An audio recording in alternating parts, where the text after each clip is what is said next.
हूथियों ने क्यों पकड़े यूएन के 24 कर्मचारी, ये बड़ा सवाल उठ रहा है। और अब किस पर फांसी की तलवार लटक रही है, सवाल ये भी है।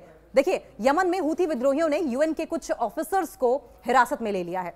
हूथियों का यह कहना है कि यूएन के अधिकारी, यूएन के जो ऑफिसर्स हैं, वो सना में बचाव कामों की आड़ में जासूसी का काम करते थे, एस्पिनॉइज का काम करते थे, और जिसकी उन्हें सजा मिलनी चाहिए। यमन में हूथी विद्रोहियों की ओर से यूएन यानी कि संयुक्त राष्ट्र के 24 रीजनल स्टाफ, स्थानीय स्टाफ को हिरासत में लेने की घटना ने अंतर्राष्ट्रीय स्तर पर चिंताएं बढ़ा दी हैं। हालांकि अब तक हूथी गुट की ओर से कोई ऑफिशियल स्टेटमेंट नहीं आया है, कोई आधिकारिक बयान नहीं आया है, लेकिन एक्सपर्ट्स और जो लोकल सूत्र हैं उनके अनुसार इस कार्रवाई के पीछे कई अहम वजहें हो सकती हैं, कई सारे कारण हो सकते हैं। एसोसिएटेड प्रेस की रिपोर्ट के मुताबिक हाल ही में यमन में इजराइल ने स्ट्राइक की और इस स्ट्राइक के बाद हूथी यूएन के अधिकारियों से खफा है, यूएन के ऑफिसर से नाराज दिखाई दे रहा है।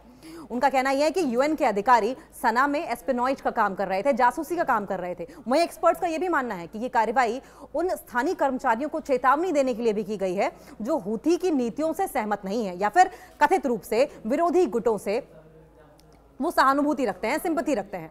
यमन में जासूसी केस चलाने की तैयारी की जा रही है। अब दरअसल यूएन के ऑफिसर्स, यूएन के अधिकारी सना में बचाव कामों में जुटे हुए थे, लेकिन हूथियों को लगा कि यूएन के अधिकारी यहां जासूसी कर रहे हैं, जिसको लेकर संडे से हूथियों ने एक्शन लेना शुरू कर दिया।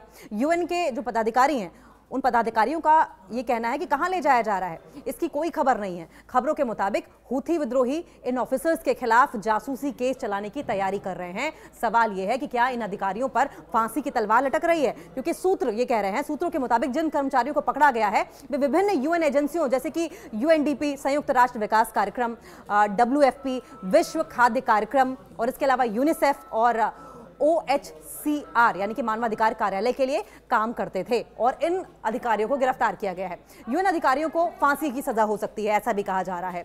बताया यह जा रहा है कि हूथी लड़ाके इन कर्मचारियों को उनके घरों के अलावा दफ्तरों से, उनके ऑफिस से जबरन उठाकर ले गए हैं। साथ ही यूएन दफ्तर का फोन, टीवी और जो बाकी के कम्युनिकेशन वहां पर इक्विपमेंट्स थे उनको भी उन्होंने जब्त कर लिया है।